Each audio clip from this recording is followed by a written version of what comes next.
Locked On Podcast Network presents Locked On Sports Today. Would you look at that? The Knicks are the 2 seed in the East. They've got a shot at playoff glory after all. And Scotty Scheffler proves nice guys finish first. And the OKC Thunder, yes, the Thunder are your top seed in the West. Today's episode brought to you by our friends at Gametime. Download the Gametime app, create an account, and use code LOCKEDON for $20 off your first purchase. I'm Peter Bukowski, starting your day with the can't-miss stories and biggest debates in sports. You're Locked On Sports Today. Searching all major sports. Found. Let's start with the biggest story. It took DeMar DeRozan missing a bunny near the end of regulation, but the New York Knicks sneak into the number 2 seed in the Eastern Conference. They will face the 7 seed, still to be decided here. The play-in, of course, the next step in that process. Alex Wolf from Locked On Knicks joins me now. And Alex, there are going to be some Knicks fans who are going, I really would have rather been in the 3 to face the Pacers because they could be taking on Miami, could be taking on Philadelphia with Joel Embiid. To what degree do you think something like that matters? Well, I'll tell you, to this team, it doesn't matter at all. It's just not in their DNA to tank a game, like to get favorable positioning or something and I think that's really admirable.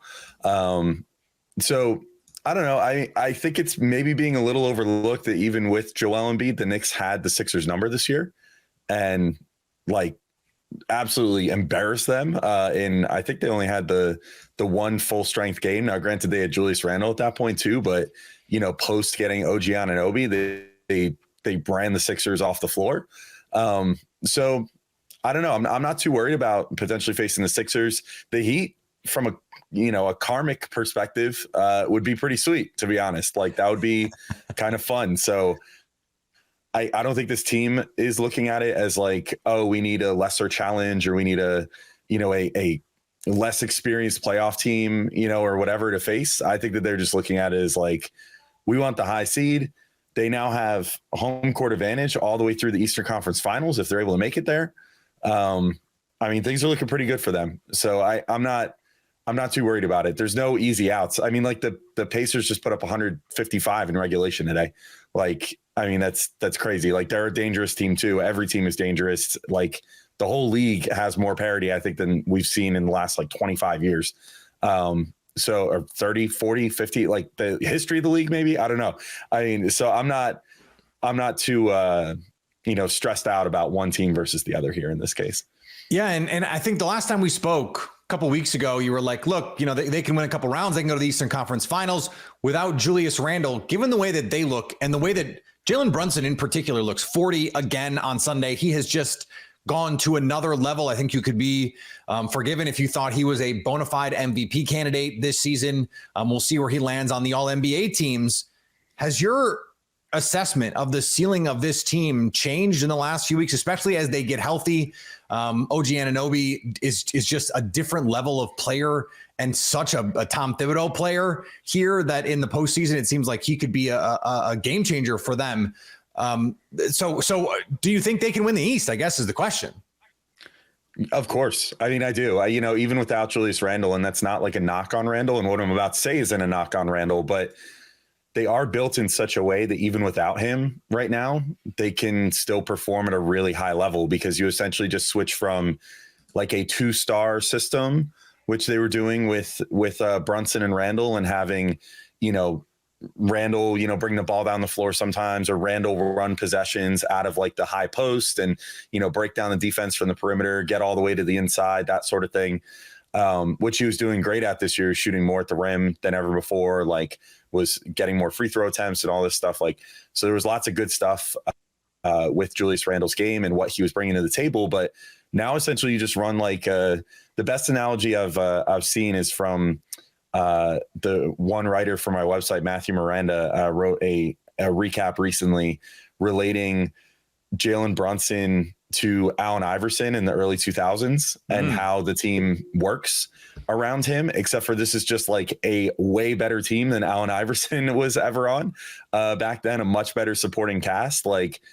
essentially they just trust Brunson to do everything and initiate everything. And he hasn't broken down yet. And, it seems like he's only getting stronger as the weeks go on. So, give him a week off to kind of, get his legs, rested up and, get ready for a playoff run. And I don't think they should have any issues with that. And, the beauty is that then they can just play essentially a 3-out or even sort of 4-out style of basketball there. Cause Hartenstein's not really a shooting center. Like he doesn't really shoot threes, but he can at least linger around like the high post. And, he runs a really good pick and roll with Jalen Brunson. Like, I don't know if I want to make another analogy. Sometimes there is a certain Mike D'Antoni Suns quality about how the offense works with this team, where it's kind of just guys around the perimeter, constant motion, and starting a lot of the good things that happen just out of a simple pick and roll with Jalen Brunson and Isaiah Hartenstein. So like they've really figured out a formula that works with Brunson as like the main guy. And it's really working for them right now. Stay up to date all year on the New York Knicks by subscribing to Locked On Sports Today and Locked On Knicks on your favorite podcast app and on YouTube. Thanks for making Locked On Sports Today your first listen. Coming up, Scotty Scheffler dominated the field at Augusta National, and he did it with a smile on his face. Before we get to that, the Lakers will face the Pelicans in the play-in on Tuesday because they beat them on Sunday. With killer last-minute deals, all-in prices, and their best price guarantee, Gametime takes the guesswork out of buying tickets. They're obsessed with finding ways to help you save money on tickets. Gametime has deals on tickets right up to the start of the event and even an hour after it starts. It's the place to find last-minute seats. Find exclusive flash deals and sponsored deals on tickets for football, basketball, baseball, concerts, comedy, theater, and more. With zone deals, you pick the section and Gametime picks the seats for big time savings. And the Gametime guarantee means you'll always get the best price. If you find tickets in the same section and row for less, Gametime will credit you 110% of the difference. Take the guesswork out of buying tickets with Gametime. Download the free app and new users can get $20 off their first purchase with code LOCKEDON. Terms apply. That's code Locked On for $20 off your first purchase with Gametime. Download the Gametime app today. Last minute tickets, the lowest price guaranteed. Are you watching Fox Sports or ESPN on your TV all day? Have to turn down the volume with all that shouting? Make the switch to Locked On Sports today, a free 24/7 sports streaming channel programmed for you every day to bring you the biggest stories without all the screaming. Locked On Sports Today brings you can't-miss analysis, opinions, and news, streaming 24/7 on YouTube or the free Amazon Fire TV channels app, part of the Locked On Podcast Network, your team every day.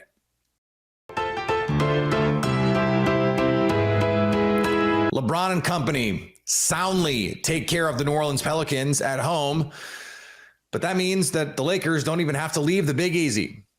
But the Lakers are now 3-1 against the Pelicans this season with an average victory of almost 26 points. What we've seen in the other three games where all three teams were at full strength, the Lakers. Because if you missed it, New Orleans had their, everybody's bad. They've been banged up. Brandon Ingram's in and out. Zion's been out.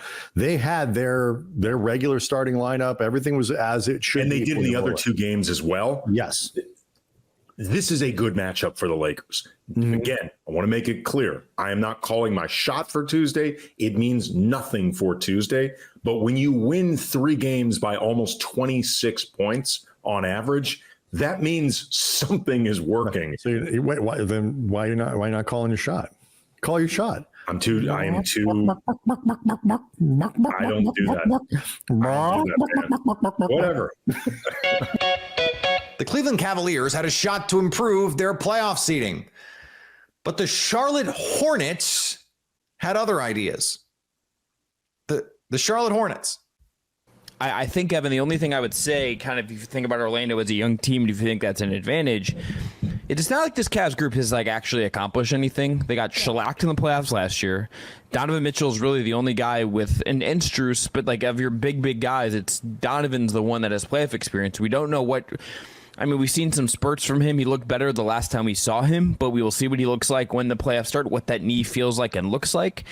This is the Cavs team that doesn't have a quantifiable, massive playoff advantage an experience advantage over Orlando, that's maybe that matters in this year.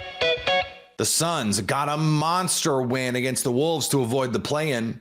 The Suns 125-106 win over the Minnesota Timberwolves, which not only gets them to the 6th seed, but also knocks Minnesota down, locking in the team that they have owned all season as their first round opponent. Brandon, Beal pulled off another one, and he had multiple blocked jump shots over that stretch. He had just a quick trigger, feel like amazing rhythm from deep.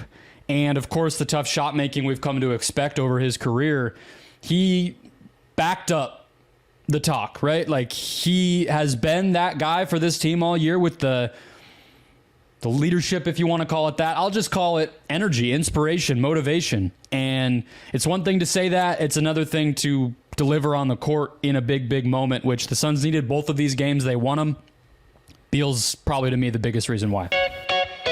And the Atlanta Hawks, just mercifully, their season's over. They allow 157 to the Pacers. That usually means you lose if you give up 157. The Hawks lost. Today is going to be kind of a three-pronged approach. Number one, the Hawks lost the season finale by 42 points. It was meaningless from start to finish as far as the standings are concerned for Atlanta.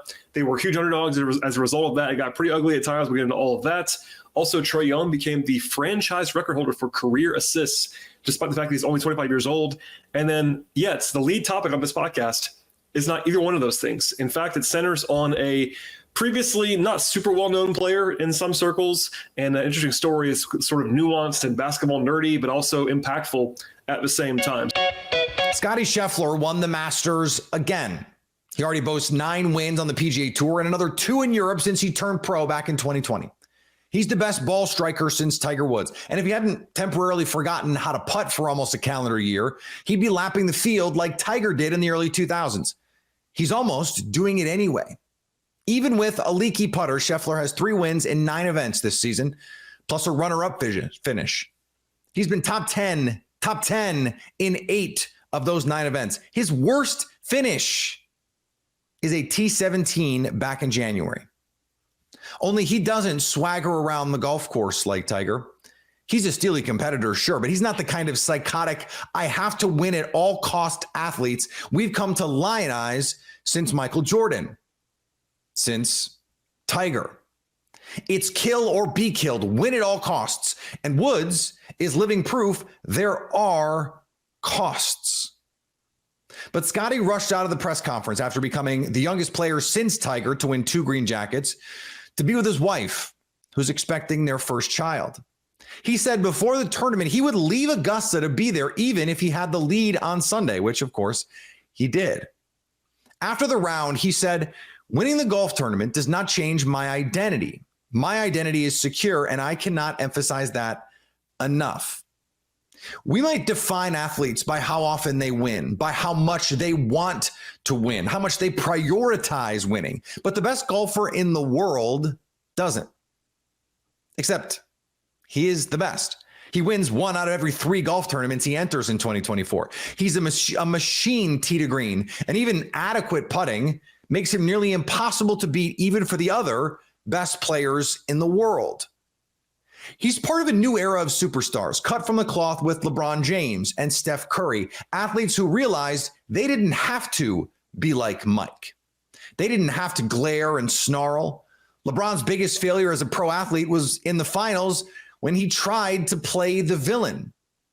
It's just not who he is, and he's arguably the greatest NBA player ever, in part because he embraced his own game.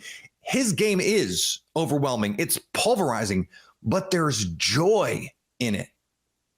There's a perception that for athletes, hell, a lot of professions, that in order to be successful, it has to be all-consuming, that you have to be a jerk about it. Just look at Brooks Koepka, currently his generation's leader in major championships. He plays with a detached indifference to golf, reminding us at every opportunity, he would have rather gone pro playing baseball. He can't even be bothered to care about winning regular tournaments. But at the majors, he kicks everyone's butts because he's got that dog in him. Because burying his opponents, the players toward whom he shows open disdain, especially Bryson DeChambeau, because that's the important thing. It's not enough to beat them. You have to crush them. It has to matter to you more than anything else in the world. Well, the best golfer in the world threatened to leave the Masters to be there for the birth of his first child, and everyone believes he would do it. That doesn't make him any less great. It doesn't make him any less a winner. And you know what? I don't think it's a coincidence LeBron James went to more finals than Michael Jordan, or that Steph Curry won another title after Kevin Durant left. That they found longevity in their greatness playing with joy. That intensity can burn out. Michael Jordan had to take time off from the game. Tiger Woods broke his body, to say nothing of his personal life, in a singular cold pursuit of wins. I hope this new generation of stars keeps showing nice guys can finish first. Coming up, the Thunder are on top of the West. Guys, I need you all to listen up for a huge announcement. I've been tracking the leaderboards every day, keeping my eye on the scores, putting all my heart into it, and I'm super pumped to announce I am finally on top. That's right. Obviously, I'm talking about the hit mobile game Monopoly Go. You've probably heard of it. It's been downloaded over 150 million times. It's a great mobile twist on the classic Monopoly. You can play anywhere, anytime. You explore hundreds of Monopoly boards from Las Vegas to Camelot to the moon, all while raking in a fortune. Charge rent on iconic properties just like classic Monopoly. You can charge your friends rent on your iconic properties, or go after their Monopoly money by pulling bank heists and taking wrecking balls to their landmarks. But my favorite part is the leaderboards, where you can see who's a Monopoly tycoon, this guy, and who's gone bankrupt. So go get yourself on the charts, download Monopoly Go, and play for free in the App Store and Google Play. The Oklahoma City Thunder have been one of the feel-good stories of this NBA season. Just how good do you feel about this turnaround, though? The Thunder are the top seed in the West. Locked On Thunder host Rylan Stiles has more. The Oklahoma City Thunder grabbed the 1 seed. This is a dream for the Thunder that became a reality on Friday whenever the Denver Nuggets fell to the San Antonio Spurs. The Thunder take care of business and manhandle the Dallas Mavericks in a game that was never really a game. Denver beats a shorthanded Memphis team. Minnesota falls to Phoenix, and Oklahoma City has the tiebreaker over Denver thanks to an SGA game winner, now sitting at the top of the Western Conference. And the first thing you have to do is not break down the bracket. It's not dive into the potential playoff matchups. We're going to get there. Buckle in. Big show, big week. But the first thing you have to do is reflect on how special that this is. The Thunder are the youngest top seed ever, with an average age of 23.9. This is just the second time in Thunder history that OKC has been the top seed. And I think that will be a bit shocking for some. And it should be, because when you talk about this Thunder team, for good reason, you talk about them as one of the best teams in the NBA since their arrival in Bricktown. You talk about how competitive that they were for a decade. You talk about how great that they were in terms of all the fantastic all-time great players who have played in Oklahoma City. This is just the second time that they've actually grabbed the number 1 overall seed. And finally, coming down to the wire in the NBA season, man, everyone was on their game. Everyone except the clock operator in Memphis on Friday. It was determined the Lakers and Grizzlies played 13 minutes and 6 seconds in the third quarter. In case you're keeping track, that is 1 minute and 6 seconds longer than it should be. A quarter is 12 minutes in the NBA. Literally no one noticed. This is one of the most basic things to get, and it got by. How did no one notice? In the age of social media, how did no one notice? How did no one in the arena notice? How did this happen? It's funny, though. Are you watching Fox Sports or ESPN on your TV all day? Have to turn down the volume with all the shouting? Make the switch to Locked On Sports today, a free 24/7 sports streaming channel programmed for you every day to bring you the biggest stories without all the screaming. Locked On Sports Today brings you the canvas analysis, opinions, and news streaming 24/7 on YouTube or the free Amazon Fire TV channels app, part of the Locked On Podcast Network, your team every day. Coming up on the next Locked On Sports Today, the play-in begins, and we could be looking at a playoff world without LeBron or Steph. So at least until tomorrow, stay locked on sports today. Locked On Podcast Network presents Locked On Sports Today. For more episodes of Locked On Sports Today, go to our video on demand. Click on sports at the top of your screen. There, you'll find past episodes of Locked On Sports Today, plus other Locked On shows on demand.